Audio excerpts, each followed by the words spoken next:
very, very nice Saturday afternoon team assembled for you. I'm a beautiful observer these days on Friday night, Damo. Enjoying your Friday nights? I love my Friday nights. Well, I before you light get there, the fire. I get a nice little piece of Barossa's finest. Well, what you and wouldn't I have watch seen- you and Duck go to work, and I love it. Well, what you wouldn't have seen, JB, Yes. is there was a little bit of a conspiracy theory flying around the SCG before the game got underway last night.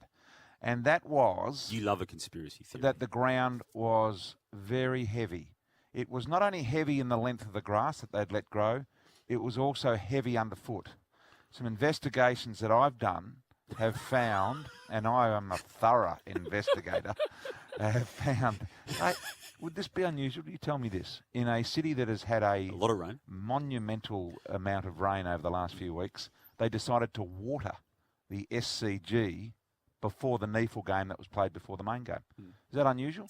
I would have thought so, Brian, yes. Especially after 2 weeks of persisting rain. So let me put this to you. Oh, hello. So Essendon are a fast, electric side, corridor, move ball quick. Sydney are a bog-it-down, tractor-style side, bore the crap out of us, style. Which one does it suit? Well, let's cut to the chase. Are you saying that the Sydney Swans directed the ground curator to bog the ground up Not saying in order that. for them to doctor it to suit their needs? Indian cricket pitch style. I don't know, but what I am saying No, your is... investigations... Is it unusual to water the ground on the day of when you've had lots of rain? I think it is. I think it is, Duck.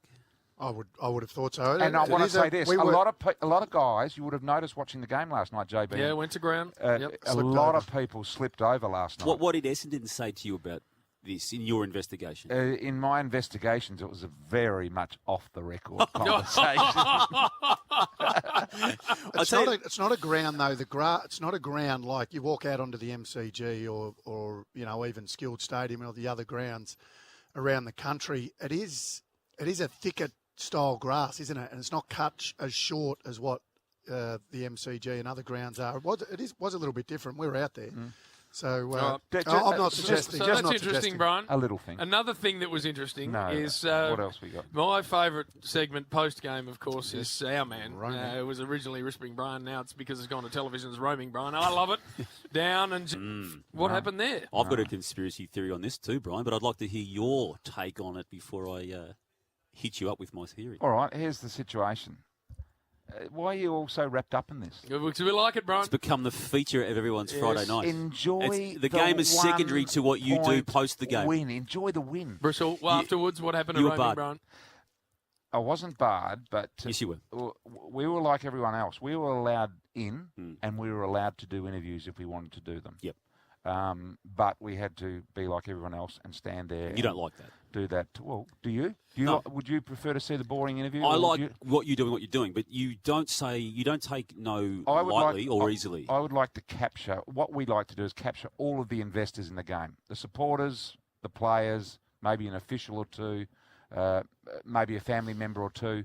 Get all the investors. Now, that would have been fantastic last night. I put it to you, Channel 7 is bluing with the Sydney Swans.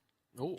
I don't know, but I put it to you because of the Tim Warner factor. He being the boss of Channel 7, a former director of the Sydney Swans, who had pressure to resign that position. I don't know anything about that, but what I do know is that Sydney... Well, I know that they're bluing. Sydney, how do you know that? Because you were not allowed access to the room.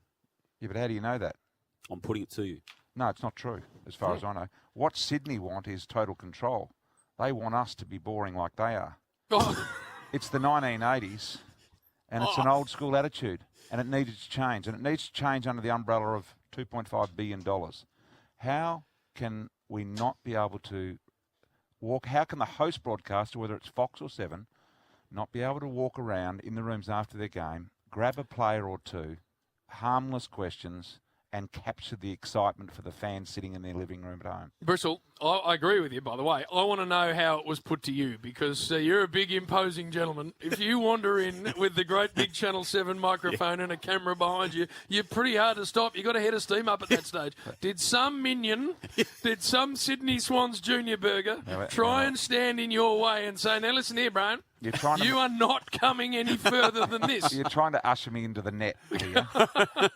And all I'll say is that I was frustrated. I can imagine you were.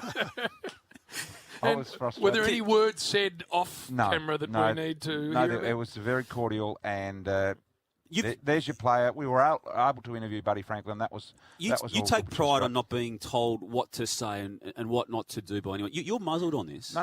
And it's not good for us now on Triple M. The fact that your own network is now telling you not to talk about what happened last night. They haven't said anything. I haven't spoken to anyone from the network. All I know is what happened, and what I've just told you is what happened. We arrived in the rooms. They said you can interview whoever you want, no problems at all. Bring them over here, do the interview here, and line them up like sheep, and it'll all be good. All right.